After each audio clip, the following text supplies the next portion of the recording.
Welcome to another edition of the Magic Latest Podcast, the podcast where we discuss everything Orlando Magic basketball. I'm your host, Jalon Dixon, and today we are going to be talking about the big W by the Orlando Magic, getting the win over the Charlotte Hornets to get back in the win column. But before we get started, remember to like, comment, and subscribe for daily Orlando Magic content. We are on the road to 1,000 subscribers and trying to become one of the biggest Orlando Magic podcasts here on the YouTube platform. So remember to hit that post notification bell so you always know when we're dropping new videos. And let's go ahead and get right into today's pod.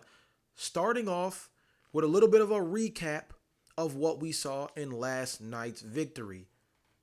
Big time W, 123 to 107. Big win, a must have win to get this team back on the right track after losing back to back games on the road. Obviously, have lost their last four in a row since getting that dub at home to kick the season off. And this was a gotta have it game for a lot of reasons. You guys saw how passionate I was in last episode about how that game against the Detroit Pistons felt like a representation of the biggest issue with this Orlando Magic team was that they weren't playing together and they weren't playing physically imposing on both sides of the floor, something we've been used to them doing the last few years when it comes to attacking the boards heavy and guarding at a high level on defense. And this was a game where they were able to accomplish both of those things. Now, don't get me wrong, there's still some things that need to be built upon, right? And this was a game where the Orlando Magic were playing against a Charlotte Hornets team that started three rookies, something that the Charlotte Hornets apparently have never done in their franchise history. This was the first time they did so with having Sion James, Ryan Kalkbrenner, and Colin Kneppel all in that starting five. So this was a relatively inexperienced starting five up against the Orlando Magic, a perfect chance to kind of regain their footing and really reestablish themselves in the identity that we know is going to make them the kind of great basketball team they're supposed to be this season.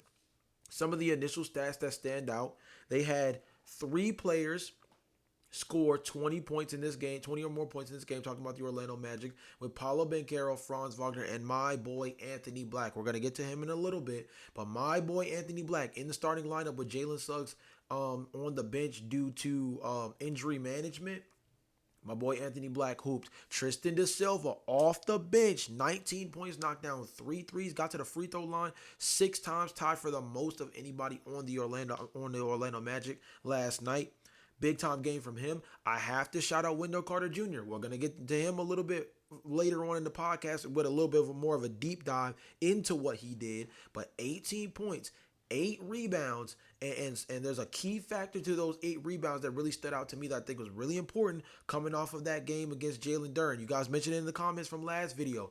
There was one comment that I thought was the perfect summary.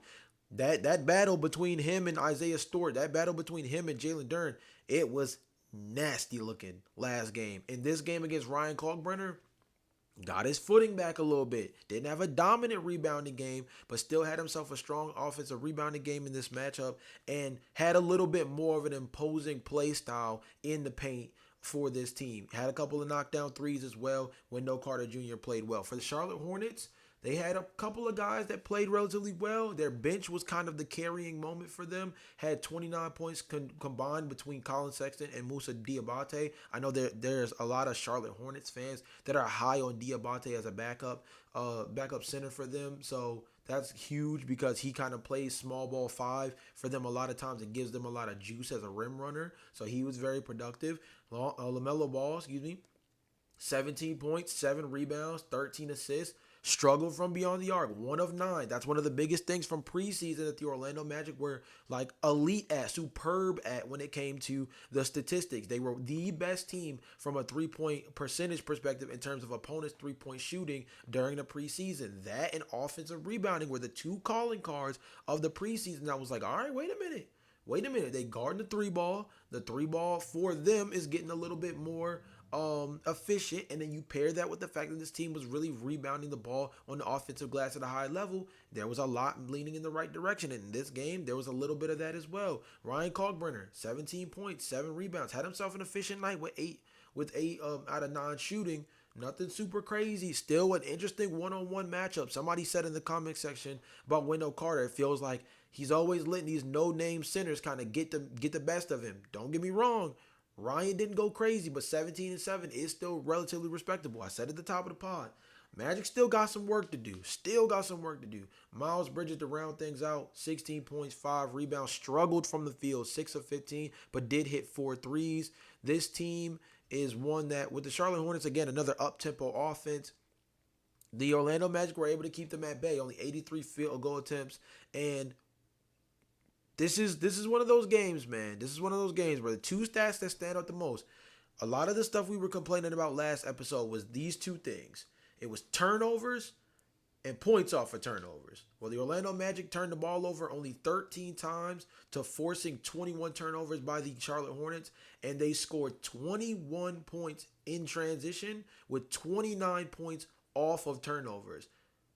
In contrast, uh, the Charlotte Hornets had 12 fast break points and 15 points off of turnover. So they won the points off of turnover battle, but most importantly, they won the turnover battle, which is the most important thing. This Orlando Magic team, the thing that's been shooting them in the foot just as much as the rebounding is the fact that they have not been able to take care of the basketball. In this game, this is probably their best game of the season as far as I'm concerned in terms of taking care of the rock. Paolo Banchero had 9 points, 6 rebounds, and 9 assists at halftime. Now, ironically, he finished the game with 9 assists, so not too much ball swinging around after that. But nonetheless, got his teammates involved, active, and often throughout that first half. Love what Paulo was able to do, and they got a lot more assertive in that fourth quarter that kind of helped stamp this team into submission. So the Orlando Magic have a bounce back game again. Still got some kinks to work out, and they're going up against a Charlotte Hornets team that kind of was made to be picked off in a game that was a must need for the Magic to get back in the win column. But we have to be happy with what we saw in this game because at least it was a step in the right direction. Let's move on to the guy who I think stood out the most to me in this game, Anthony Black. I love what I saw. Love what I saw from Anthony Black in terms of just being aggressive throughout this game. Anthony Black was second on the team in shot attempts. He was hitting his threes. I remember there was a kick out three in the first quarter from Paolo Banchero, low block, fire out, kick out three that he had to kind of regather, shoot from the top of the key, let it fire, and it just was bottoms. There was another one. I think it was a and one opportunity, got the ball off the left wing, sweep, beats his man, ends up getting him leaning, catches contact, finishes with a little floater from distance, knocks that thing down, flexes a little bit to show the crowd, hey man, y'all gonna have to be quiet. I'm here in this starting lineup and I'm making noise. Like, I love what I saw from him in this starting rotation. And most importantly, I like that everything that Anthony Black did was just within the flow of the offense. See, this was another game, a person I did not mention in that initial rundown, Desmond Bane. 9 points, 4 rebounds, 7 assists, and a good handful of those were in actions that were between him and Anthony Black, two-man pick and roll opportunities alongside Paolo Banchero and Franz Wagner, where there was just a lot of movement. I like that Desmond Bane and Paolo Banchero took the initiative to get the other guys involved and create offense for others by using the space that they apply. I love what they were able to do with that. And most importantly, I think that even though Desmond had a bad shooting night, 0 of 2 from beyond the arc, 4 of 11 from the field, I think that just his playmaking ability in this game is something that can be a net positive flashing throughout the season. If we continue to see him have these 5, 6, 7 assist games per night type of games, that's something that they can build off while he's still trying to get his shot down pat. This is one of those shooters that's not necessarily a heat check guy, but I think he's a guy that's going to have to get into a real rhythm before he starts getting back to that 40% knockdown chain. So I wouldn't be surprised if he just has a really, really tough start to November, and then once we start creeping up on Thanksgiving, he's back to where we know he's capable of, which is that 38+% three-point shooter. This guy has never shot less than 38% in his career. I really hope this is not a Monstar situation where he lost his powers coming to the Orlando Magic, because if he can't be that 38+% three-point shooter, the playmaking chops are high level, but they're not elite enough for him to be this guy that you're running as your third option offensively behind Paulo Becerra and Franz Wagner. He wouldn't be enough as a shot creator for himself or for others if that three ball is not something that he can fall back on, because he's also an average defender at best. So going back to Anthony Black, I love what he was able to do defensively next to Desmond Bane. I'm not going to touch on him too much in this episode, but Tristan da Silva was hooping off the bench for this team, absolutely balling out of his mind. I love the way he was attacking the paint as well, knocked down a couple of threes. I'm glad that he was so aggressive at seeking out the three-point shot. I think, if I'm not mistaken, yes, he took the most three-point shot attempts of anybody on the team. Granted, Franz took 6,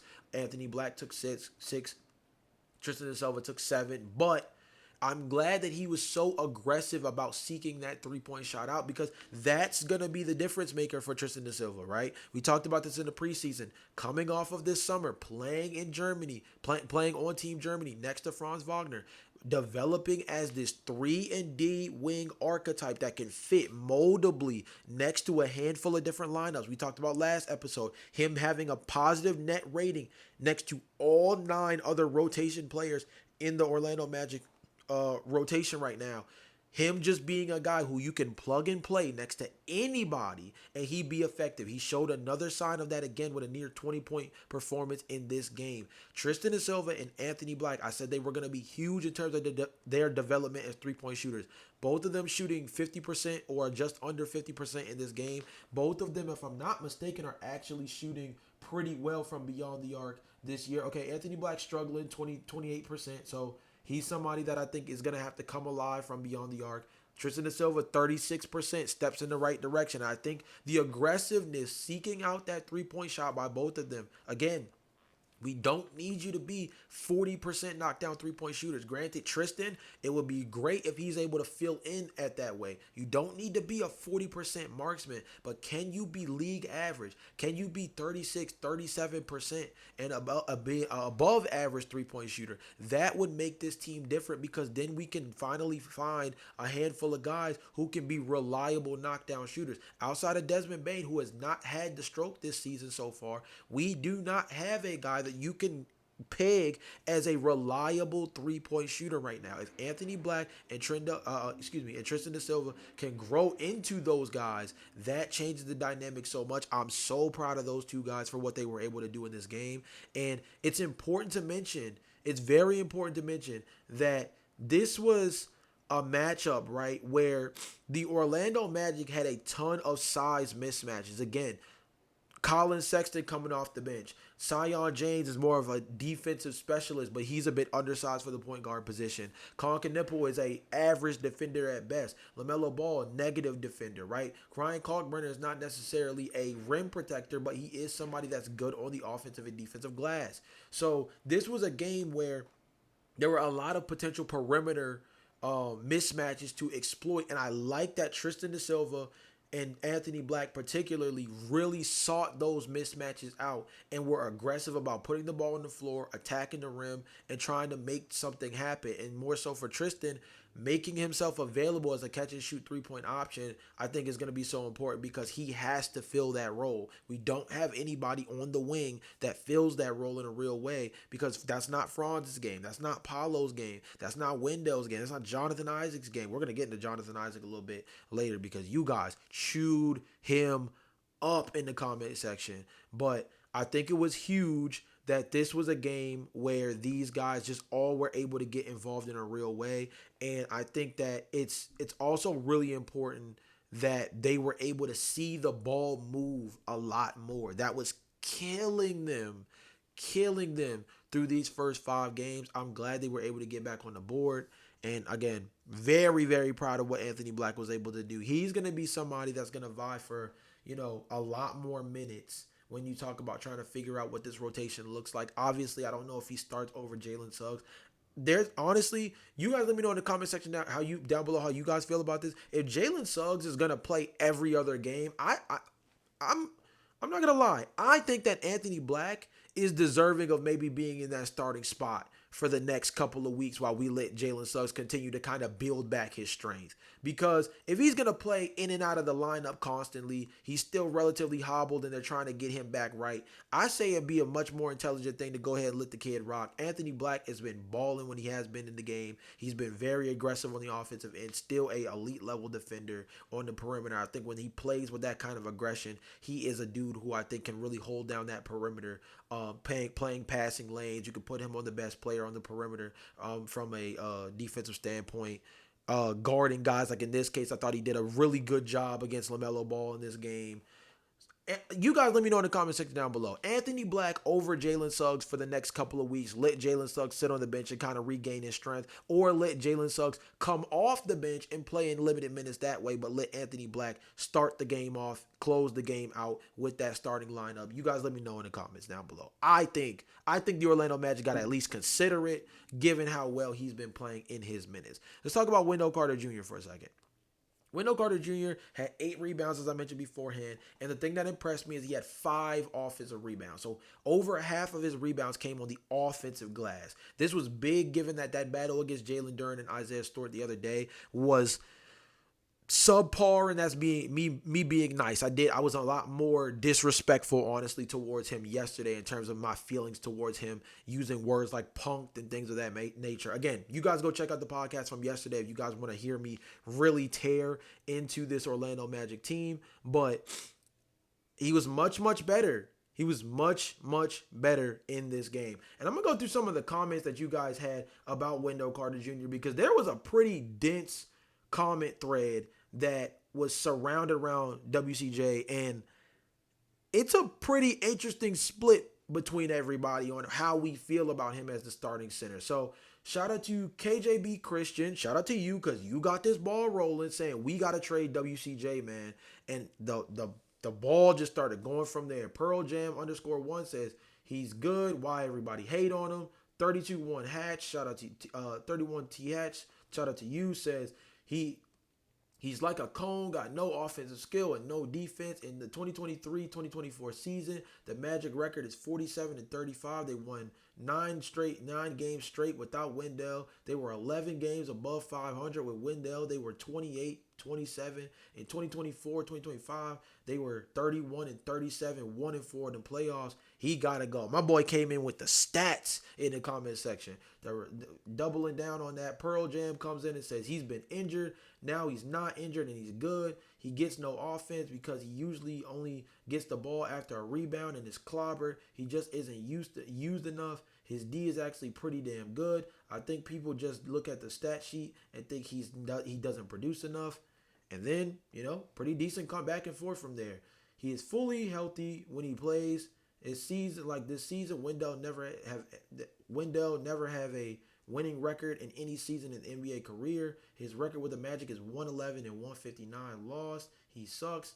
Every time Wendell was out, the Magic played great. In 2023, they won games straight in franchise history, kind of reiterated what he was saying beforehand. He said nobody has a winning record with the Magic. Fair. Bro had, I'm not going to read the entire text thread, but really good back and forth in the comment section that I think is a really great representation of the split on Wendell Carter Jr. Games like this one versus games like the Pistons game is what creates this weird dichotomy between what we think Wendell Carter Jr. can be versus what he has been. What he has been, as stated in the comments, he has been a net negative in that starting lineup a good handful of the time, and it has more to do with his defense than it does his lack of contribution on the offensive end. Nobody's asking Wendell Carter Jr. to come in and be a 20-point-per-game scorer on this team. Not when you have Paolo Banchero, not when you have Franz Wagner on this team, not when you now have Desmond Bane, who's supposed to be a contributor on the perimeter for this team. No, you're not. But are you attacking the glass hard? Are you a big-time rebounder? Are you somebody that is getting a lot of your points off of putback dunks and putback layups to help keep the offensive glass under control? Those are the things that Wendell Carter Jr. needs to be able to do. Getting on the boards 5 times on the offensive glass in this game, I think was big time for bro. And I think that was huge. Another comment, Tatino Mitchin said, Smiles Mobley, talking about Jamal Mosley, needs to go, along with Ben Shell Carter, Suggs, Jet, and J.I. They are not playing J.I. because he'll be traded. Facts. Why you keep playing garbage Carter over Goga when clearly Goga does a way better job? Like I said, very split thoughts on Wendell Carter Jr. right now. The last 3 seasons, I've been saying new coach, a real center, and a true PG. Understandable. Real coach, I think it's up in the air. I think Jamal Mosley is a good coach. I think he's one of those Tom Thibodeau tree type of guys where they lean on the defensive acumen of their ball club to be what gets them through a night-to-night 82-game regular season. But at the same time, we know, similar to what happened to Tom with the New York Knicks, being a defensive oriented hard grit team, it does come with a ceiling, and it's much closer than people think. Usually those defensive teams that are top 5 in the NBA, they tend to go a long way off of the fact that they can keep games close. But the issue with the Orlando Magic, and it's been this way for a couple years, is they struggle with finishing out games when they don't have a significant lead. So not being able to close games out while being an elite level defense tends to cost you games. 1-4 in the postseason. 1-4 in the postseason with Wendell Carter Jr. starting games, and more specifically, a 0-2 in the last 2 seasons in terms of going to the postseason. I know last year obviously was a little bit banged up going up against the Boston Celtics in that first round, but this is a team that does need an upside play. And then in terms of a true PG, a distributing point guard, I think is really interesting because that's what Tyus Jones is essentially supposed to be off the bench, and I think that's why. So many people were mentioning the idea of like a LaMelo Ball, right? He's a high assist rate guy. He's somebody that if you're talking about trying to play high up-tempo offense, you don't necessarily have the point guard that screams push the ball up the floor. And not always does that mean take the ball off the rim and literally push the ball up. Sometimes that's the ability to hit the hit-ahead pass. Jalen Suggs just is not that. Anthony Black, I would say, is not that. Tyus Jones has not been that, and that's not Desmond Bane's forte. So there's a really great point here, right, of the ability to move the ball up the floor in a hurry. If this is going to be the way that the Orlando Magic want to play, you can make the argument that this is a KYP problem. Know your personnel. They're trying to play up-tempo basketball, and the first question you have to ask is, who's the point guard who's going to help us push the rock up the floor on a night-to-night basis? Because in reality, they don't have a guy who really fits the bill for that yet. Some of the guys that come to mind in the NBA, I think Trae Young has the ability to do that. I think LaMelo Ball, of course, has the ability to do that. Tyrese Halliburton obviously is the specialty of that. That's his bread and butter. He's the new age Chris Paul with a more up-tempo flow, as opposed to Chris Paul is more of a, in his heyday, was more of a half-court facilitator. Tyrese has kind of remixed it and made it more of a full court pressure type of situation where the defense has to be careful and be wary of him on a regular basis because of what he's able to do in terms of facilitating, pushing the ball. Chris was good at being able to get guys in their spots and facilitate them in terms of making the game effective despite the fact that they played a much slower pace. This team is not really in that spot. The rest of the comment says team has talent but needs direction, and these office clowns only care about their paycheck. Penny,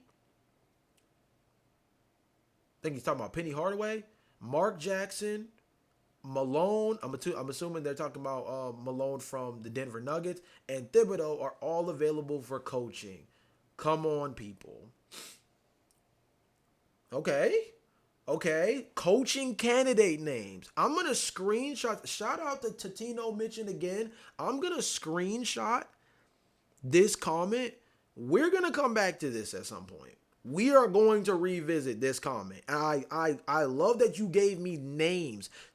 Guys, in the comment section down below, when you're talking about trading guys like Wendell Carter Jr., J.I., Jet, any of these guys, when you're talking about replacing Mosley, give me names. That makes it even easier for us to really go down the list and really think about what that means. Because again, and this happens in the NFL all the time. You talk about or look at college football right now for my college football people. How we've seen firing after firing after firing at the head coach position over the last 2 weeks, right? And the question that first comes up is, well, who's going to replace them? Right? James Franklin for Penn State. The question around it is like, that's a really great job in the Big Ten. And he brought them back from a really dark time, right? The Jerry Sandusky issue, all this stuff like that. This is a basketball podcast, so I'm not going to lean on that too much. But he brought them back from a really dark time and positioned them to be, a top 5 team coming into the season in the AP poll this year. You have back-to-back big-time losses and you fire him. And the first question you have to ask is like, well, that's a great job, but who are you going to get that's considered some version of an upgrade to make that firing worthwhile? I think Jamal Mosley, interesting similarity. Jamal Mosley, after the fire sale Orlando went through, moving off of Vucevic, Aaron Gordon, Evan Fournier, all those guys, there was a dry spell right there for Orlando Magic fans where it was just like, yo, where is the hope at? Where is the hope at? And they started drafting relatively well, and things were starting to kind of build in the right direction. And Jamal Mosley then built a culture out of this team defending at a high level, and they got better every single year. So there's going to be a certain affinity for Jamal because of the fact that he helped bring them out of a hole.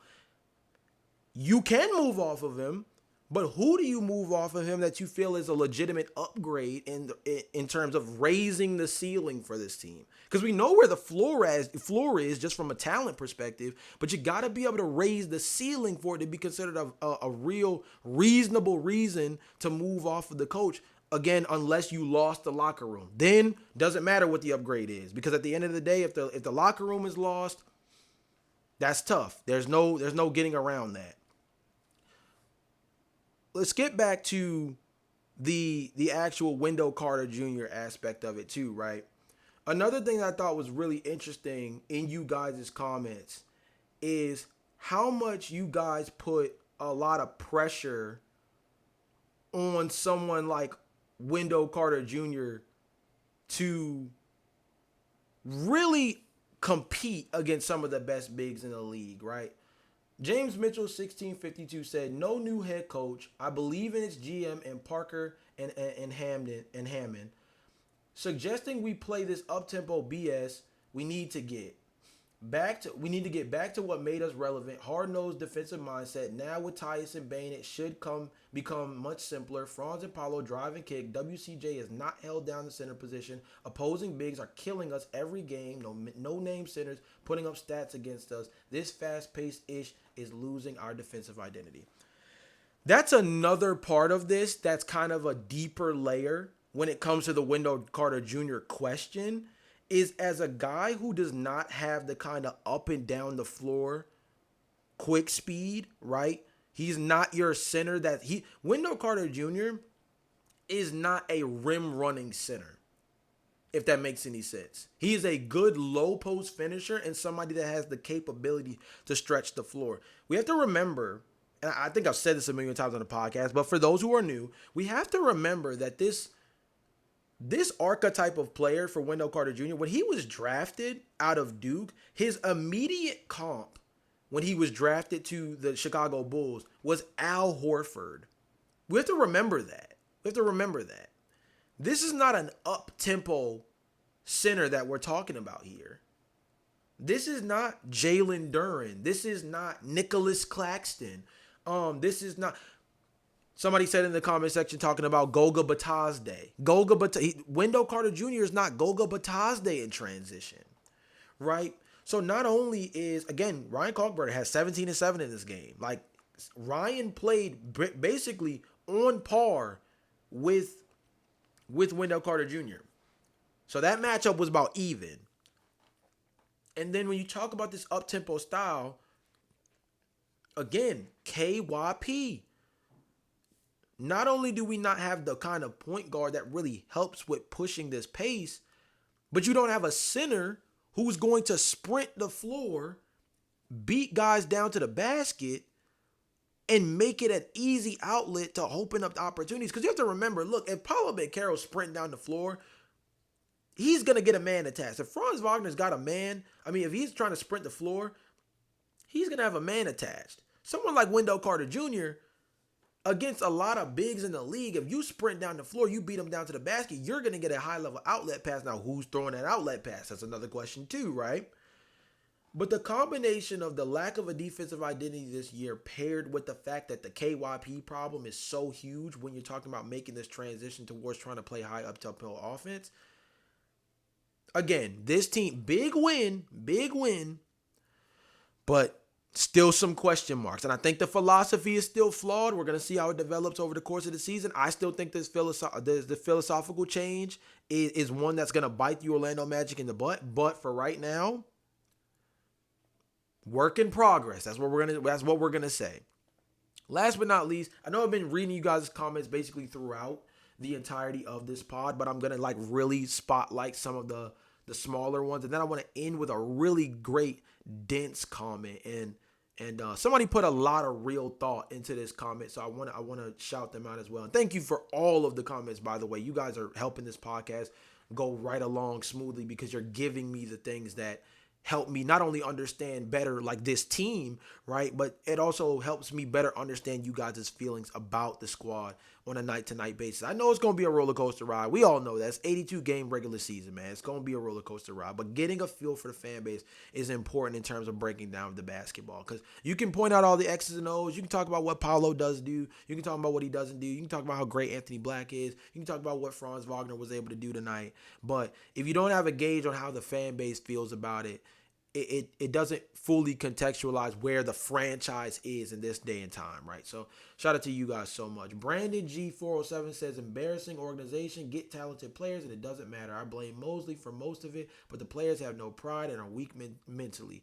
I don't know if they're weak mentally, but they have been playing like it a good portion of the year so far. They have been playing like a team that wants to just go out and go get buckets, and they haven't been able to close games. And when they start getting blown out, they start thinking they want to play a run and gun show to try to get themselves back in the games, and it ain't going to work. It's not going to hold them down, and they're not going to get lucky where they get a 1 of 9 3-point shooting night from someone like LaMelo Ball every single night. They can guard the three ball at a high clip. We've seen it. We've seen it the last 2 or 3 years. The Orlando Magic have been a top 5 team at opponents' points per game from the three ball. But they're not going to get away with that on a night-to-night basis, paired with the fact that if they want to play up-tempo, that's a gift and a curse. When you play up-tempo, yes, you get a lot more possessions, but you also give a lot more possessions to the other team as well. And that's one of those things that the Orlando Magic have to be worried about when it comes to the give and take. Because this team might be built to play a little fast. Maybe, and I still don't even believe that all the way, but let's say maybe they're built to play a little fast.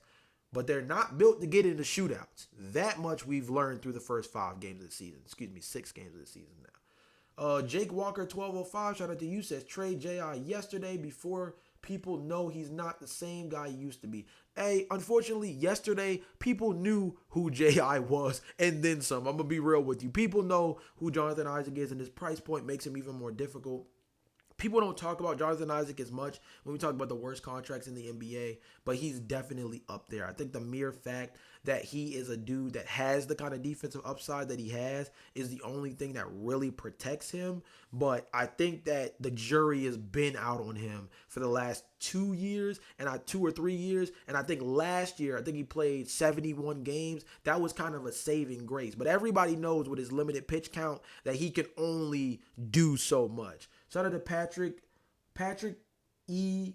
Duard, 4588. Want to make sure I get it right. The Magic need a new head coach. The team has no structure or direction. I don't think the players believe in Coach Mosley anymore. We should go after Mike Malone or Tom Thibodeau. Again, thank you for the names. We're going to get into those on a different podcast. I think that might be a great podcast to just kind of go down the names that if you had to replace Jamal Mosley, and I'm not even saying we should, but I asked you guys to let me know, like on a panic meter standpoint, like 1 to 10, how do you feel? Fire the coach is about a 6, 7, 8 or above. It's definitely up there. So, hey, I asked, you guys let me know. Fair points across the board, but I'm glad you're giving me names because we can go back into history, look at what those guys have done for other organizations, see what things they've been able to help those organizations improve, see what things are net negatives for having them as the coach, and then figure out maybe who would even be the best fit for a team like the Orlando Magic. Between me and you, my lead candidate would probably be Mike Malone, and I think it mainly is because of the fact that he understands how to play through star. Obviously, Nikola Jokic is an otherworldly talent, but I think that he understands how to create offense that can be based off of a two-man game, and Paolo Banchero at the center of that. We saw in this game that he can be a high-level passer. Ao Luau actually touched on this beforehand, saying Paolo forcing shots. Most of the team wants to score only without moving the ball. This team has struggled with assists. They had 29 assists in this game. Believe it or not, that's the most assists they've had in a game this season, if I'm not mistaken. I believe it's the most they've had this season so far. I know they've had a couple of 27 assist games, but 29 is the most they've had this year. Lucky PP6IE says call up about De'Aaron Fox ASAP. That one's tough. That one's tough. I think he would help with the push of pace questions. I think he would be a really great fit if that's the philosophy that we're going to really lean into. Because although he may not be that hit-ahead pass type, he is somebody that can kind of hit the Jets and help with pushing the ball up the floor and creating offense that way. So I think that would be an interesting look. We'd have to see what the trade package looks like. Actually, the response to that comment was that he would probably gut our roster in terms of what we'd have to trade. I actually don't believe that. I actually believe that despite the fact that De'Aaron Fox is a high commodity, because he's going to be an unrestricted free agent this summer, it actually makes him a pretty easy and accessible trade chip for the San Antonio Spurs to maybe get a bad contract, but get some kind of good young player or get some kind of decent draft pick for the future. I honestly feel like the Magic could get away with. They would have to move one of the guards. I'm not gonna lie, and that's the part that's a little bit tough because I don't think that the Spurs are gonna take like Tyus. So you're looking at one of Jalen Suggs, Anthony Black, or Desmond Bane potentially. I do think that, I'm not going to lie to you, I think that the Spurs would want Goga Batazde as a backup center, and I couldn't blame them, even though I think they love Luke Cornett. I think they would like what Goga Batazde brings to the table, or Jonathan Isaac. If they want Jonathan Isaac in a trade for De'Aaron Fox, you with the phone still in hand while on the line, you run to them with Jonathan Isaac's luggage quickly. But I think De'Aaron Fox would be a really good fit. Jance01 says, what also pisses me off is how the rest of the league is balling and we are regressing. Other franchises, young players are making huge leaps and know how to develop talent. We don't. We are so far behind the 8 ball right now. It's depressing. Magic fans should be pissed. You're not wrong. Internal development has been a big question for the Orlando Magic for quite some time right now. And you see teams like the Bulls. You've seen some of the internal development from teams like the Indiana Pacers, the Detroit Pistons. You see over in the Western Conference what some of those young guys on Utah are doing. Right, there's real development stories around the league right now. And the Orlando Magic are kind of just winning off of talent. Like they've kind of just been, and I'm not winning because they're 2-4, but they're getting away with just being a talented basketball team. A top-heavy talented basketball team at that. Because right now, the depth isn't really showing off the way that we know it is capable of. Anthony Black shines in starting lineup. Tristan Da Silva been solid off the bench. But other than that, I mean, no real bench production right now for the Orlando Magic. So I agree with that. And last but not least, we're going to end on a heavy comment. And I'm not going to go super deep into this on this episode because it's such a dense comment. So maybe we'll dedicate this to something we can really deep dive into next week. But where is it? Here it is. Last podcast I asked, give me your list of the 3 people or things that you blame for the rough start for the Orlando Magic in order of the most detrimental to still hurting us, but not as bad as the other 2 things ahead of them, right? Shout out to Dub L8. My boy wrote an article for me, basically, in this one saying, number 1, coaching scheme of offense. It's been a problem for over 3 years. Facts. You can't expect to just say you want a faster paced offense after never implementing a style that complements said system. Facts. It's also opposite to how your supposed best players operate. How many times have you seen P5 rushing to either end of the court if he doesn't have the ball in his hands? Like I said earlier, Paolo Banchero is already not a guy who really sprints the floor, but again, he's also going to command a lot of attention if he's someone who tries to kind of initiate a potential action in transition, Great point here. Great point. Number two, players and lack of effort to defend. If this was your so-called identity the last few seasons, which it has been, how did you manage to completely forget how to defend in the matter of just one off season? True. Very, very true. Number three, Weltman and the inability to build a team that takes advantage of his two best players. And this one is where things got deep. I go back and forth with this being number one or not, as I came to a realization 2 seasons ago that Weltman has just been lucky to draft the limited talent we have. Again, very top heavy from a talent perspective. He continues to kick the can down the road. In a wait and see approach, typically waiting until it's too late to get something done. Bamba, Cole, Chuma Akeke, that's a name right there, boy. Jet, Black, and even J.I., only because he's getting paid $15 million to ride the bench. Facts. Were wasted picks that I don't want to lose it. There we go. Wasted picks that had better talent in their drafts or fit for this team. The Vooch trade was the only great one because he got lucky with Franz. WCJ has gotten worse every season, and Jet was a reach when you could have drafted Lively. He's cooking, who would have been a better fit next to Paulo and given us our starting center, or Dick/Hawkins, talking about Grady Dick and Hawkins from New Orleans, who have done much better from the 3-point line than Jet. Could have even taken Whitmore, who was projected to go before Black, and give us an air fryer scorer off the bench at the very least. This is why I said we're going to come back to this comment at a later date, is because you have to ask yourself whether or not philosophically this team ever was built to adapt this kind of play style. And if you look throughout history, they had opportunities to build towards this kind of potential play style, and they missed time after time again. Shout out to this comment, man. Really deep and in depth. He goes, he took Black, a non-shooting, questionable playmaker whose only talent is he's 6'7". He's a 6'7" perimeter defender that lacks so much of everything else. I liked Anthony Black out of Arkansas as well. I think he had an upside as a guy who could be a real ball handler, and I think he still does. The 6'7" perimeter defender, let's not forget, is a high commodity in this day and age in the NBA to be an elite level perimeter lockdown defender, right? There's a reason why, despite the fact that they don't have a ton of offensive upside a lot of times, these lockdown defenders that can also guard at a high level still get paid really well, right? Lugens Dort is very respected. Alex Caruso is very respected. Amin Thompson is somebody at 6'8", 6'9" that gets, or excuse me, I think he's 6'7" as well. Again, does not have a three-point shot, but the reason why people thought he was going to have a breakout season, or think he's going to have a breakout season this year, is because 6'7" ball handling ability with all NBA caliber defensive upside.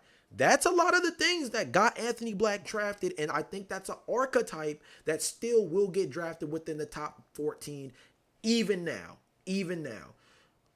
Moves like that show he has no idea what he's doing, and doesn't know how to build a team that plays to the strengths of his best players, and that's the bottom line. You have a super maxed out player that is built and should play more like Giannis, but wants to be KD.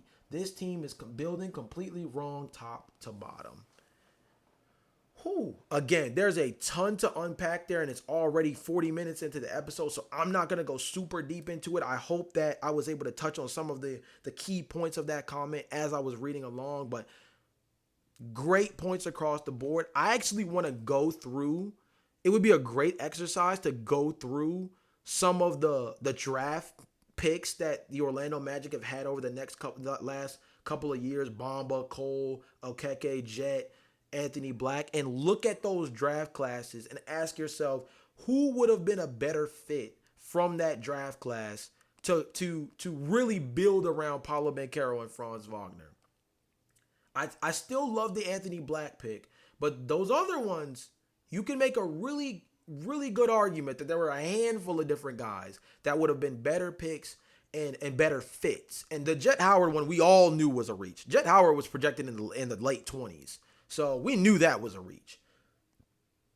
Man, that was a great comment. Shout out again to, oh man, I want to make sure that I'm gonna make sure that I give this man his flowers because I mean he really put the work in on this one. Dub L8. Shout out to you again for that comment. Again, we will unpack that deeper in an episode, maybe on a day where the Orlando Magic don't play and news is a little bit slower for them. But there was a lot to unpack in there. Thank you guys again for all your comments as well. And again, in this comment section, coming off the Hornets win, one, how we feeling? How we doing? Temperature check. We back in the win column. How we doing?